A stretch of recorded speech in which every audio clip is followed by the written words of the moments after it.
আজকের ভিডিওতে আছে একটু স্কিন কেয়ার, নিজেকে একটু গুছানো এবং রিফ্রেশ মাইন্ড, আমার মেকআপ সাইড গুছানো, আমার মেকআপ বক্সটাকে আমি কি কি প্রোডাক্ট রেখেছি, কিভাবে গুছিয়েছি, আমার এক্সক্লুসিভ প্রোডাক্টগুলো কি কি, তা নিয়ে আজকের ভিডিও। হ্যালো, আসসালামু আলাইকুম, কী অবস্থা সবার, কেমন আছেন?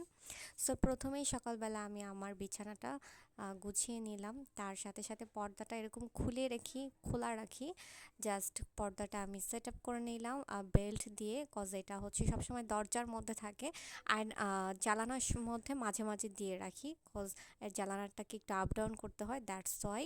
সো আমি বিছানাটা ঝেড়ে আমার কিছু কাপড় চোপড় ছিল সেগুলো আমি ভাঁজ করে নিলাম। এটা রেগুলার কিছু আমার palazzo everything T shirt, so এগুলো আমি ভাঁজ করে নিলাম বিছানাটা ক্লিন করে।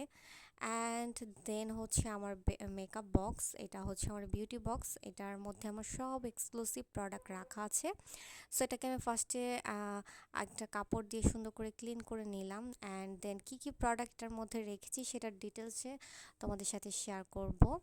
সো প্রথমে আমি জাস্ট ধাপ গুছিয়ে নিচ্ছি, কজ আজকে আমার আরও অনেক বেশি কাজ আছে। এটা আমার এক্সক্লুসিভ সব প্রোডাক্ট তোমাদের সাথে শেয়ার করব একদিন।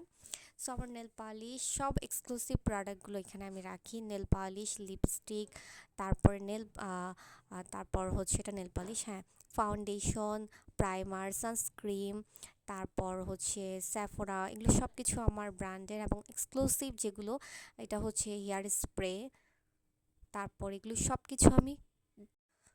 কিছু আমার এই বক্সটাতে আমি সেট আপ করি। সো আরও ডিটেলসে তোমাদের সাথে শেয়ার করব, জাস্ট আমি রাখার জন্য রাখছি। অ্যান্ড দেন হচ্ছে আমার পারফিউম, সো এগুলোও আমি রেখে দিই এখানে, যেগুলো আমি সবসময় ইউজ করি না। লিপ গ্লস, তারপর হচ্ছে কিছু এক্সক্লুসিভ শিমারি আছে, তারপরে হচ্ছে আমার ফেক নেলস এভরিথিং, সব কিছু সুন্দর করে এটাকে আমি ফুল সেট আপ দিয়ে রাখছি। অ্যান্ড হচ্ছে আমার ফেক নেলসের একটা ভালো গ্লু, সব কিছু আমার এক্সক্লুসিভ, এখানে আমি সব কিছু রেখে দিই, সুন্দর করে সাজিয়ে রাখছি। দেন হচ্ছে গিয়ে আমার ফেকনেসগুলো আমি ডিটেলে আরও ভিডিওতে তোমাদের সাথে শেয়ার করবো, এখানে অনেকগুলো সেট আছে। সো দেন আমি সুন্দর করে এটার মধ্যে হচ্ছে কাজল দিয়ে আমার সুন্দর করে আমি বক্সটা লাগিয়ে ফেললাম, এবং আমার ড্রেসিং টেবিলটাকে আমি এখন সুন্দর করে ক্লিন করে নিলাম। অ্যান্ড দেন ওখানে আমার বক্সটা আমি আগেও সেট আপ ছিল, জাস্ট আমি বিছানার মধ্যে নিয়ে এটা গুছিয়ে নিলাম। অ্যান্ড দেন এটাকে আমি সুন্দর করে সেট আপ করে দিলাম। সেট আপ করার পর দেন হচ্ছে আমার ড্রেসিং টেবিলে যে প্রোডাক্টগুলো আমি রাখছি সেগুলো আমি সুন্দর করে রেখে দিচ্ছি। এগুলো রাখবো, আমার চিরুনি সেট আছে, আয়নার সেট আছে, অ্যান্ড হচ্ছে এটা আমার শাওয়ার জেল, সো লোশন, তারপর ক্রিম, তারপর হচ্ছে গিয়ে এটা হচ্ছে আমার রেগুলার পারফিউম, এটা সবসময় ড্রেসিং টেবিলে থাকে। সো এটা ছিল আমার ময়শ্চারাইজার, তারপর হচ্ছে পাউডারও আছে। সো সব কিছু আমার রেস্টুরেন্ট যেগুলো সেগুলো আমি একদম সুন্দর করে ক্লিন করে, এটা হচ্ছে আমার হেয়ার সিরাম, এটা তোমাদের সাথে শেয়ার করবো একদিন ইউজ করে, এটা আমি ইউজ করেছি, মানে ডিটেলস শেয়ার করব। তারপর হচ্ছে পাউডারটা ঢেলে একটা বক্সের মধ্যে এটা ইউজ করি সাধারণত। সো এটাকে আমি গুছিয়ে নিচ্ছি, অ্যান্ড দেন সুন্দর করে গুছিয়ে টুছে আবার একটু ক্লিন করে নিলাম। দেন হচ্ছে এর পাশে একটা টি টেবিল আছে, ওখানে আমার আরও কিছু প্রয়োজনীয় আছে, যেমন ফেস ওয়াশ, তারপর শাওয়ার জেল, চুল কালার একটা বক্স আছে, তারপর হচ্ছে একটা কি বলে, এটা হচ্ছে ময়লা ফালানোর একটা বক্স। তো সব কিছু আমি সুন্দর করে দ্রুত করে গুছিয়ে নিলাম তোমাদের সাথে। সো আজকে এগুলো করেছি, অ্যান্ড দেন আর একটা ইম্পর্টেন্ট কাজ করেছি, সেটা হচ্ছে এখনই তোমাদের সাথে শেয়ার করব আমার। সো আচ্ছা, এটার উপরে এই রুমালটা দিয়ে রাখি যেন ধুলাবালি কম লাগে। সো এভাবে সব কিছু প্রিপেয়ার করা, এই আলমারিটার মধ্যে অনেক ময়লা জমে আছে, অনেক দিনই ভেবেছি এটা ক্লিন করা দরকার, সো আমি আসলে সময় করে উঠতে পারছি না। সো ফাইনালি আজকে ক্লিন করব। আর এই যে স্প্রেটা, এটা হচ্ছে আমার এই হ্যান্ডেলগুলো ডার্ক হয়ে গিয়েছিল, সেটাকে আমি কিছুদিন আগেই স্প্রে দিয়ে ঠিক করেছি, সো আজকে আর স্প্রে দিব না। সো এই যে ময়লাগুলো কাছ থেকে দেখানো যাচ্ছে, আমি এজন্য একদম, যে এখন আমার হাতে একটা ব্রাশ আর হচ্ছে একটা এটা হ্যান্ড স্যানিটাইজিং, সো এটা দিয়ে আমি সুন্দর করে এটাকে ক্লিন করে নেব, একদমই ফুল ক্লিন করে নিচ্ছি একদম। দেখো কি ব্রাশটা কালো হয়ে গেছে, সো এটা একটা টিপস তোমাদের কোনো ঘর ক্লিনের জন্য, স্পেশালি যেগুলো ডিজাইন সাইটগুলো, এটা তোমরা দাঁত ব্রাশের ব্রাশগুলো ইউজ করতে পারো। সো দেন আমি একদম সুন্দর করে মোবাইলটা সরিয়ে ভালো করে ক্লিন করছি। একদমই ঘেমে গেছি, পুরো অবস্থা খারাপ। দেন হচ্ছে আমার এই সেট আপটার মধ্যে হচ্ছে কস্টিপগুলো ছুটে গেছে, ওগুলো আমি জাস্ট সেট আপ করে দিচ্ছি। অনেক দিন হয়ে গেছে, দ্যাটস ওয়াই। তারপর একটু স্কিন কেয়ার করব।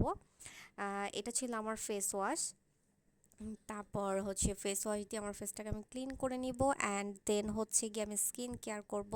আমার হাতে খুবই কম সময়, তো মাসাজ ক্রিম দিয়ে আমি হচ্ছে একটু জাস্ট মাসাজ করতেছি। দেন হচ্ছে গিয়ে আমি স্কার্বার যেটা, সেটা আমি দিয়ে, এটা আমি আসলে ক্লিন করার আগেই দুইটা মিক্স করে আমি জাস্ট ঝটপট করে মাসাজ করে চলে গেলাম শাওয়ারে। দেন শাওয়ার থেকে এসেই আমার হেয়ারটাকে আমি সেট করছি। দেন আমি যেহেতু স্কিন কেয়ার করছি, আমি কন্টিনিউ অবশ্য ময়শ্চারাইজার ইউজ করি। সো তারপরও এখন ময়শ্চারাইজারটা ইউজ করব, এটা আমার পছন্দের ময়শ্চারাইজার। সো আমার ময়শ্চারাইজারটা আমি ইউজ করে ফেললাম। দেন হচ্ছে আমি আমার একদমই গরম যেহেতু, তাই ভালো মতো আমার মুখটাকে একদম মাসাজ করে দিচ্ছি যেন একদম মিক্স হয়ে যায়। দেন আমি আমার আয়নাতে চলে গেলাম, আমার চুলটাকে সেট করতে চেয়েছিলাম আজকেই সিরামটা ইউজ করবো, বাট অনেক বেশি ক্ষুধা লেগেছে, সো আমি লাঞ্চ করতে চলে গেছি। দেন আমি আমাকে আমার আয়নার ডেকোরেটেড এবং আমাকে দেখতেছি অনেক সুন্দর, রিফ্রেশ মাইন্ড। সো এটাই লাগতেছিল, অনেক ভাল লাগতেছিল। সো তারপর হচ্ছে, আচ্ছা এইটা আমি আরেকদিন তোমাদের সাথে শেয়ার করব, সিরাম, অর্ডিনারি হেয়ার সিরাম। দেন আমি একটু ক্লিপস টিপস নিলাম, অ্যান্ড দেন আমি লাঞ্চ করতে যাব। সো লাঞ্চ করে করতে করতে অল টাইম অনেকটাই বিকাল হয়ে গিয়েছিল। সো বিকালে অলওয়েজ আমার সবসময় হচ্ছে বিকালে আমি আমার প্রচণ্ড আমার পছন্দের খাবার হচ্ছে বাদাম। সো আমি বাদাম টাদাম খাচ্ছিলাম। সো এখন আমি বাদাম আর চা খাবো। আজকের দিনটা এভাবেই শেষ করলাম। সো তোমাদের কাছে কেমন লেগেছে অবশ্যই লাইক কমেন্ট করে জানাবা। অনেকটা বিকাল না, মানে অনেকটা সন্ধ্যা পর্যায়ে আমি রুমের লাইট জ্বালিয়েছি। আই থিঙ্ক বুঝতে পারতেছেন কিনা জানি না, বাইরে এখন